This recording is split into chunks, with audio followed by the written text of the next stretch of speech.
And that would be my encouragement to pastors, to church people. Whatever decision you make, don't make it based in fear. Don't make the decision about whether to reopen in fear. Don't make the decision about whether to go to church in fear. Because if we fear going out, if we fear other people, if we fear going to church, whatever, if we fear continuing with our lives, then really we've allowed this pandemic to harm us in a way that a virus can't.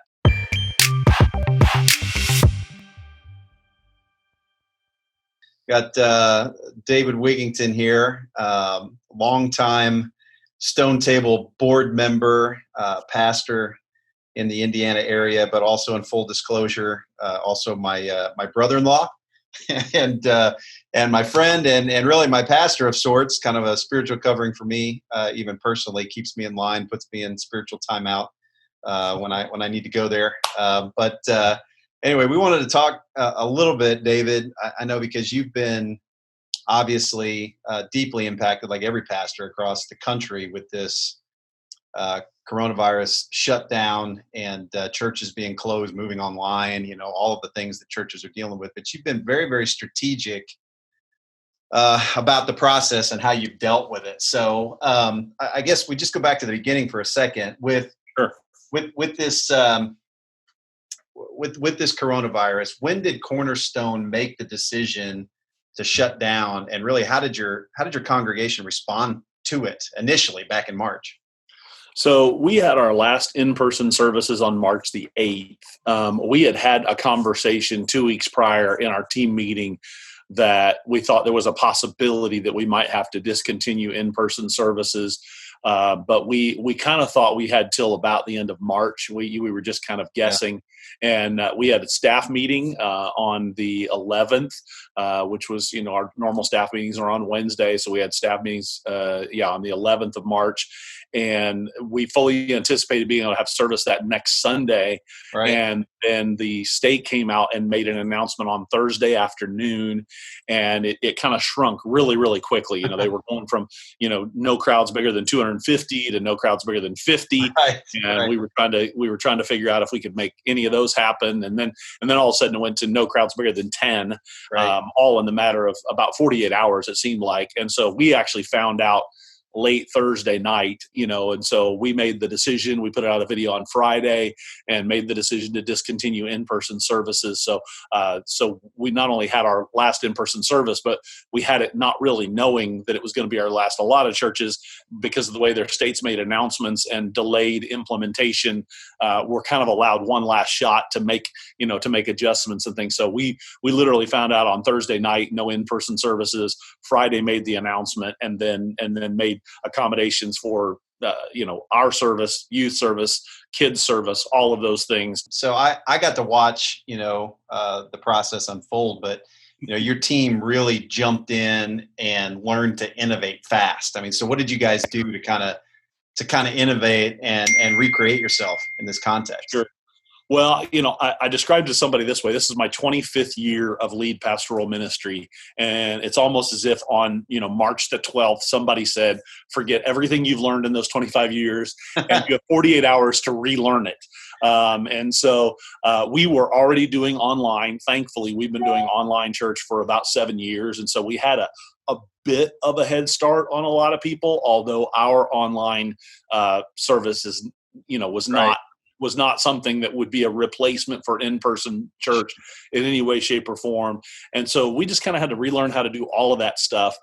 We cleared all the chairs from our sanctuary, and we set up a studio in our sanctuary. Fortunately, I'm kind of a hoarder of a few things, but one of them is coffee cups, but one of them is camera equipment. And so we already had all of the equipment that we needed, downloaded and learned how to use Final Cut Pro and those kinds of things. And then, doing it on every level, our youth ministry, our kids ministry, to try to continue to provide, and then reaching out to the challenge for us is the most vulnerable in our church were also the least likely to be digitally connected.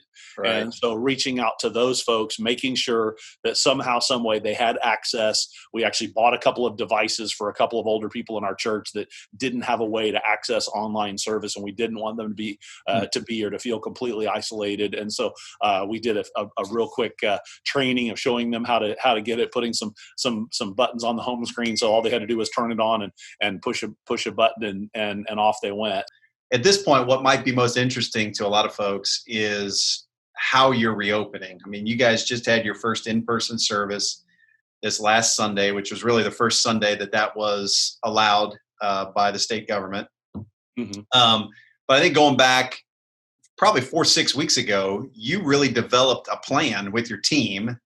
And you shared that with me, but you shared it with one of our state senators. I think our state senator got into the hands of some folks with the governor's office. And I mean, this is a thorough plan. I mean, you guys did not just say, when they give us the green light, we're just opening the doors and, going back to the way things used to be. I mean, you guys have really thought this out well. So, can you tell us a little bit about that plan and where it came from? We were trying to come up with a written plan that says, hey, if we were allowed to, if we were writing the rules, this is what it would look like for us, that we think we could keep our people safe, but we think we could honor the social distancing guidelines and all the guidelines that are being put in place, the kinds of things that you're seeing in grocery stores with one-way traffic and, little dots on the floor to make sure that people are standing 6 feet apart and those kinds of things. And so it started as just sort of an internal document. It grew to 6 or 7 pages, and again got shared with the governor and got shared in several other contexts, and then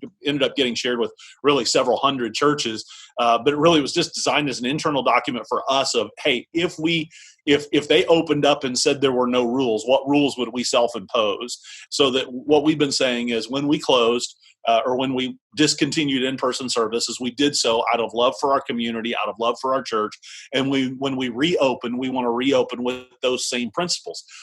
Honoring and protecting the most vulnerable among us, honoring our community, wondering what the optics are in our community. How do we look in our community with how we're doing this, and honoring what the government's asking of us. So it was all sort of contingent upon the rules that were released. But it happened that whether our plan influenced the government or not, we don't know. But what we do know is that what they released was very compatible with what we had been planning, which was extreme social distancing, doors propped open, no places to sit or congregate, coffee stations closed, water fountains closed, those kinds of things, sanitizing the building in between services, shorter services to give us more time to sanitize in between, adding additional services so that we have increased capacity. And so what they ended up releasing, fortunately, was very similar to some of the things that we'd been internally talking about for almost a month before we were able to actually do it. Yeah. I mean, I know there are a lot of pastors out there. I mean, I watch this on social media feeds. I hear, conversations even around me, pastors really struggling with when to open. I mean, what would you say to other pastors who are wrestling with whether or not to reopen and how to do it? Just there's no right or wrong answer. But what is true is that there is something significant about meeting in person. It's Hebrews 10:25, right? Don't forsake the gathering together of the saints. I love the fact that the technology exists. I can't imagine being the church in 1918 during the Spanish flu and having to just not have church and having no way of communicating other than newspaper articles, having no way of telling people what was going on, or, communicating with people in the church and those kinds of things. So I'm so grateful for the technology, but it is not a replacement for in-person church. But I would also encourage pastors that you're going to make mistakes. We've made a ton of mistakes throughout this deal, and people understand that. And I think our society is far too litigious, and we sit around and we worry about getting sued. And we called our attorney more times when we discontinued in-person services than we did when we reopened. Matter of fact, I called our attorney 0 times when we reopened, because we felt like we were prepared enough, that we had made the right decisions, and that we had put things in place that were going to keep people safe. And could somebody get sick? Absolutely, it's possible. But I think of one of our ladies who's 90 years old. Her name is Thelma, and she called me last week to ask for permission to come to in-person service. She said, because I'm hearing people say that if I'm older than 65, then I should stay home. And I'm way older than 65. 65 was 25 years ago. And she said, can I come to church? And I told her, I said, Thelma, you're an adult. You've lived to 90 years old. You can make a decision. If you want to come to church, you're welcome. And I did tell her, now we have an adults only service. And if you're going to come, I'd prefer you come to that early 8:30 adults only service. And she said, well, thank you. And I said, well, you don't have to thank me. I said, I'm glad you're going to be here. And when we got off the phone, she said, Pastor, she said, I'm 90 years old. She said, I could live another 2 weeks and drop dead of a heart attack, or I could live 10 more years. She said, but I'm not going to spend the rest of my life living in fear. Wow. And that would be my encouragement to pastors, to church people.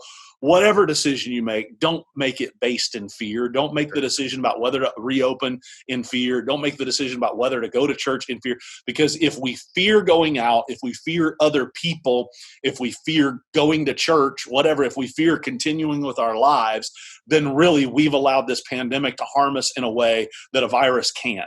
Yeah, and you've hit on this already, but I guess just in closing, I would ask you one more thing. I mean, I think sometimes we don't realize the value of something until we don't have it anymore, Right. and then we feel it for the first time. I guess I would, maybe close it this way. You and I happened to be at the Eastern Conference championship when Joseph Adai and Peyton Manning and the Colts came back and put it to the Patriots. And I remember standing Good next day, to you. David. That was a good day. It was a good day. I remember standing next to you, and you probably couldn't hear what I said, but maybe you read my lips. I've never heard it this loud in this building. Never heard it that loud in that building. Yeah. And you know what? I looked back at that, and I remember being hoarse walking out of the room. And a lot of my friends watched that game on TV. And here's the deal.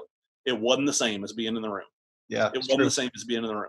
There was something so special about the energy of watching them come back and watching the trophy presentation and knowing we were going to the Super Bowl. There was something really special about that.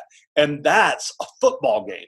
Right. That's absent the presence of the Holy Spirit. And so I really do believe there is something significant about presence. There's something significant about being in the room together, that the Holy Spirit is there, the Lord's presence is there, and that it's very real and very powerful, and there's no substitute for it.